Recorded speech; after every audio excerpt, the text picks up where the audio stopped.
нам приехал дядя Алик. Он работает актером.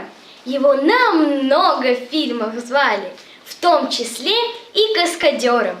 Дядя Алик очень смелый, добрый, сильный и боец. Защитит он вас умело, в этом спец и молодец.